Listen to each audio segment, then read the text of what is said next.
یہ واقعہ آج سے 13 سال پہلے کا ہے، جو کہ میرے والدہ کی ڈیتھ کے بعد پیش آیا ہے۔ ان کے فوت ہونے کے بعد ہمارا وہ گھر بہت سنسان ہو گیا۔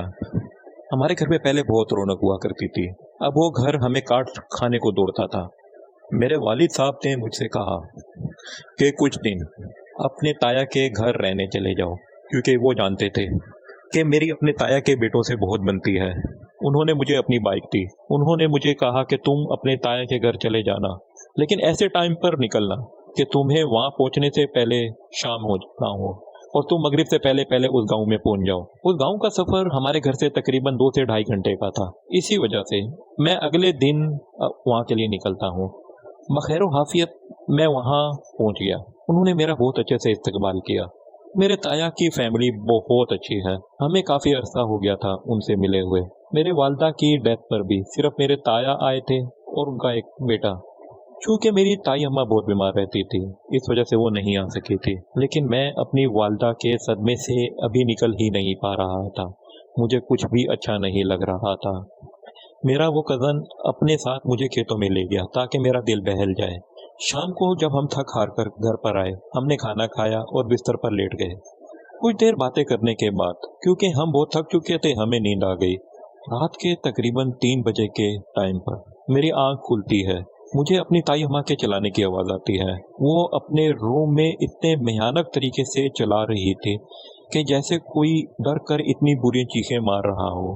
میں اور میرا وہ کزن اپنے روم سے بھاگ کر وہاں پہنچے تو ہم نے دیکھا کہ میری تائی اماں عجیب طریقے سے زمین پر گری ہوئی تھی۔ سب بچے ان کے آس پاس اکٹھے تھے اور وہ کمرے سے نکلتی ایک ونڈو کی طرف اشارہ کر کے کہہ رہی تھی کہ وہ باہر پھر سے آ گئی، ابھی بھی اس کی آواز آ رہی ہے۔ دوستوں، میں بہت حیران تھا کہ یہ کیا ماجرا ہے۔ میں اپنی والدہ کے صدمے سے بھی نکل نہیں پا رہا تھا اور یہاں ایک نیا مسئلہ پیدا ہو گیا تھا۔ مجھے اپنی تائی اماں کی اس حالت پہ بہت ترس بھی آ رہا تھا۔ جیسے تیسے ان کو ریلیکس کر کے ان کو روم میں سلا کر سب بچے اپنے اپنے کمروں میں چلے گئے۔ اس کے بعد میرا وہی کزن میرے ساتھ میرے روم میں سونے چلا آتا۔ میرا بس نہیں چل رہا تھا کہ کیسے میں اپنے کزن سے پوچھوں۔ میں نے کمرے میں آتے ہی سب سے پہلا سوال اپنے کزن سے پوچھا کہ یہ کیا مسئلہ ہے، تائی اماں کس کے بارے میں بات کر رہی ہیں کہ وہ آ گئی، اس کی آواز پھر سے آئی ہے۔ جس پر میرا کزن مجھ کو بتاتا ہے کہ کچھ عرصے سے اس گاؤں میں ایک عورت کی آواز آتی ہے جو کہ ہر کوئی نہیں سن پاتا، ہمیں بھی نہیں آتی، وہ صرف میری والدہ کو آتی ہے۔ جب یہ بات گاؤں میں پھیلی تو معلوم ہوا کہ کچھ اور لوگ بھی ہیں جن کو یہ آواز سنائی دیتی ہے۔ یہ ایک بڑی پراسرار آواز ہے جو کہ رات کے 3 بجے ہی آتی ہے۔ دوستو، وہ گاؤں ایک بہت چھوٹا سا گاؤں ہے، چاروں طرف ہرے بھرے کھیت اور بیچ میں چند مقامات پر مشتمل وہ ایک چھوٹا سا گاؤں ہے۔ بہرحال دوستو، میری والدہ کی وہ ڈیتھ اور اوپر سے یہ ایک پراسرار واقعہ، اس نے میرے دماغ کو جھنجھوڑ کر رکھ دیا۔ مجھے کچھ سمجھ میں نہیں آ رہا تھا۔ میں تو یہاں پر سکون کرنے آیا تھا، لیکن یہاں پر تو ایک نیا مسئلہ چل رہا تھا۔ میں پوری طرح گھبرا گیا اور ہم نے یہ آواز نہیں سنی تھی۔ یہ بڑی پراسرار بات تھی۔ ان لوگوں کے لیے تو یہ ایک معمولی بات تھی، لیکن میرے لیے ایک بالکل نئی چیز تھی۔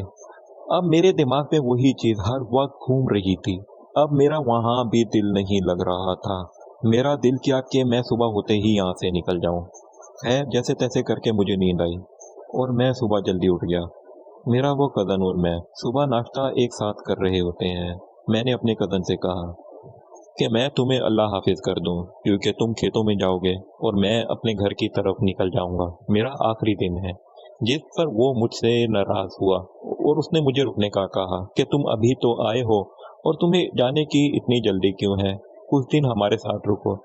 جس پر وہ میرے ساتھ بہت ضد کرتا ہے رکنے کی، لیکن میرا دل بہت خراب ہو چکا تھا۔ میرا دل کہیں بھی نہیں لگ رہا تھا اور مجھے گھر جانا تھا۔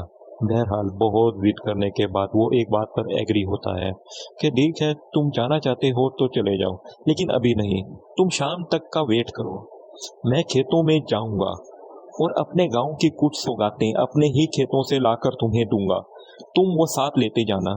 جس پر میں نے کہا چلو، اب اتنی بھی کیا ضد کرنی، ایک بات تو اس کی بھی رکھ لی جائے۔ اور میں اس کا شام ہونے کا ویٹ کرنے لگا۔ اسے آتے آتے بہت ٹائم ہو گیا۔ وہ تقریباً مغرب کے ٹائم گھر پہنچا تو اس کے ہاتھ میں کچھ چیزیں تھیں جو کہ اپنے ہی کھیتوں کی تھی۔ وہ مجھے کہتا ہے میں معذرت چاہوں گا کہ میں لیٹ ہو گیا، تم اگر چاہو تو آج کی رات اور رک جاؤ، راستہ بہت لمبا ہے۔ अगर अभी निकले तो तुम्हें रात हो जाएगी। लेकिन मैं बाजिद था कि चाहे रात हो मुझे जाना ही जाना है। बहरहाल मैंने अपना वो सामान अपनी बाइक पर बांधा और सफ़र के लिए निकल पड़ा। थोड़ी देर में मैं वो गांव छोड़ देता हूँ। रास्ता ऐसा कि बिल्कुल वीरान, उसके दोनों तरफ खेत और दोनों तरफ एक ऐसे दरख्त जो उस रोड के ऊपर झुके हुए थे। मैं उस रोड पर चलता चला जा रहा था। मेरे ज़हन में वो बातें भी चल रही थी कि मेरी ताई जो आवाज़ें सुना करती थी। मुझे इस गांव से बहुत खौफ आ रहा था और अब तो मुझे रास्ता भी ऐसा मिला जो कि बहुत खौफनाक था। ना कोई बंदा ना कोई बंदे की ज़ात, चारों तरफ इतनी पुरअसरारियत, इतनी वीरानियत कि मैं आपको बता नहीं सकता। काफ़ी रास्ता तय करने के बाद मेरी बाइक का पिछला टायर एकदम से पंक्चर हो गया। उससे एक जोरदार आवाज़ आई। मेरी बाइक डिसबैलेंस हो गई। मैंने बड़ी मुश्किल से अपने आप को बचाया। मैं क्योंकि अच्छी खासी स्पीड में था, मैंने स्पीड पर बड़ी मुश्किल से कंट्रोल किया। मैंने बाइक को सेफली रोक लिया। बाइक रोकने के बाद मैंने टायर को चेक किया। वो बहुत बुरी तरह पंक्चर हो चुका था। मैंने सोचा ये क्या मुसीबत है यार, इस वीराने में ही इसका पंक्चर होना था। दोस्तों मैंने जैसे ही बाइक का स्विच ऑफ किया तो आप यकीन जाने मेरी पाँव तले ज़मीन निकल गई। वहाँ इतना खूब अंधेरा था, दोनों तरफ खेत, दूर दूर तक ना कोई इंसान ना कोई रोशनी। मैंने पीछे देखा तो वो भी वीरान रोड, आगे देखा तो वो भी वीरान रोड। मैं क्या करूं, मैं कहाँ फंस गया, मुझे कुछ समझ में नहीं आ रहा था। मेरा दिमाग काम नहीं कर रहा था। बहरहाल मेरा गांव वहां से कोई 7-8 किलोमीटर ही दूर रह गया था। रास्ता तो ये भी लंबा था, लेकिन मेरे पास अब कोई चारा नहीं था। मैंने बाइक को रोड के किनारे लगाकर उसको लॉक किया। मैंने सोचा कि पैदल गांव की तरफ निकल चलता हूँ और सुबह आकर बाइक को यहाँ से लेकर लूँगा। मैं गांव की तरफ चल पड़ा। मैं थोड़ा चलने के बाद मैंने देखा कि खेतों से कुछ जंगली कुत्ते बहुत स्पीड में मेरी तरफ भागते हुए चले आ रहे थे और बहुत बुरी तरह भौंक रहे थे। मुसीबत पे मुसीबत आए चली आ रही थी। मैं पूरी तरह खौफजदा हो गया कि इस वीराने में कहाँ से ये कुत्ते आ गए। दोस्तों इतने खौफनाक कुत्ते और उनके भौंकने की इतनी बुरी आवाज़ कि मैं आपको बता नहीं सकता। और उस वीराने में, उस सुनसान रोड पे उन कुत्तों का इस तरह भौंकना कि एक निडर इंसान भी डर जाए। बहरहाल दोस्तों मैं अपने आप पर काबू रखता हूँ क्योंकि मैं भी गांव का रहने वाला हूँ। मुझे पता है कि कुत्तों को कैसे हैंडल करना है। ना मैं भागता हूँ, मैं बहुत आराम आराम से अपने वो कदम लेना शुरू कर लेता हूँ। कुत्ते मेरे बहुत करीब पहुँच गए थे, लेकिन कुत्ते मुझ पर हमला नहीं करते, लेकिन वो बुरी तरह भौंकते हुए चले आ रहे थे। मुझे खौफ भी आ रहा था क्योंकि वो मेरे इर्द गिर्द घेरा बनाए हुए थे, लेकिन मैं अपने गांव की तरफ बढ़े चले जा रहा था। एक ख्याल ये भी आया कि एक पत्थर उठाऊं और इनको डराऊं, लेकिन मैंने ये स्टेप नहीं लिया कि मैं अगर पत्थर से डराता हो सकता है ये कुत्ते मुझ पर हमला कर देते। अभी तक तो ये मुझ पर सिर्फ भौंक रहे थे। मैं चुपचाप अपने रास्ते की तरफ बढ़ता चला जा रहा था। काफी रास्ता तय करने के बाद वो कुत्ता मेरा पीछा करते रहे और इसी तरह भौंकते रहे। दोस्तों भौंकते भौंकते कुत्ते मुझे काफी दूर तक फॉलो करते रहे और एक पॉइंट ऐसा आया कि वो सब कुत्ते एकदम से रोना शुरू कर देते हैं। वो एक जगह ऐसे देख रहे थे, उनकी आंखें अजीब तरीके से फटी हुई थी। वो उस जगह देख रहे थे और बहुत पुरअसरारियत से रोना शुरू हो गए।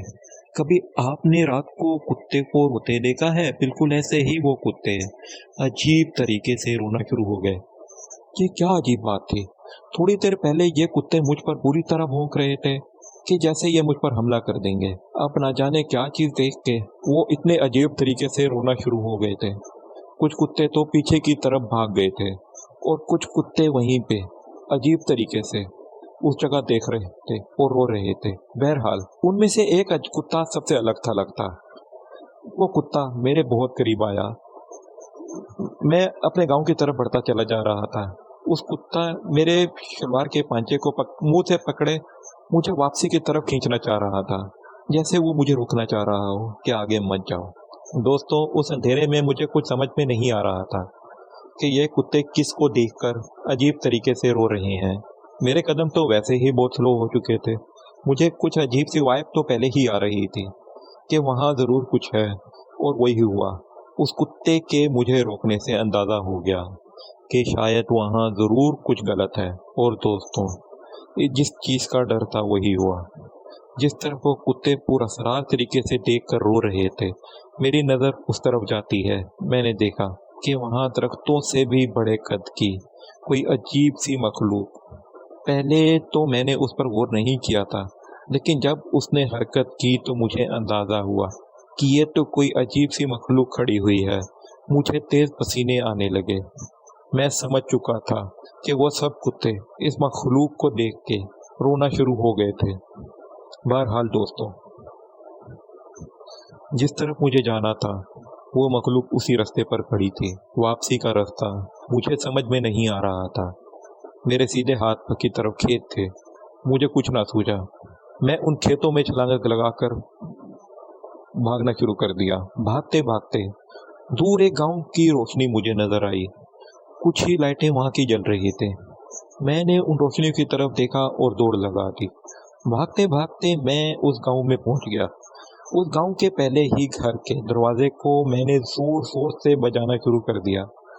अंदर से एक बुजुर्ग निकलते हैं, जिन्हें मैंने अपनी पूरी बात बताई, और वो बुजुर्ग मुझे बोलते हैं कि तुम अगर चाहो तो रात को मेरे घर पे गुजार सकते हो। सुबह रोशनी होते ही तुम अपने घर चले जाना। मेरे पास और कोई चारा नहीं था। उन्होंने मुझे एक कमरा दे दिया, जहाँ मैं डरते डरते वो रात गुजारता हूँ। सुबह जब मैं उठता हूँ तो वो बुजुर्ग बहुत ज्यादा खौफजदा थे और उनकी आंखें लाल सुर्ख हो रही थी, जैसे उनकी नींद पूरी ना हुई हो। उनके चेहरे पर एक अजीब हैरानगी। मैंने उनसे पूछा कि क्या हुआ। उन्होंने बताया कि तुम्हारे इस घर में आने के बाद कुछ अजीब आवाज़ें मेरे घर के चारों तरफ से आना शुरू हो गई थी, कि जैसे बहुत सारे जानवर मेरे घर के इर्द गिर्द जमा हो गए हों।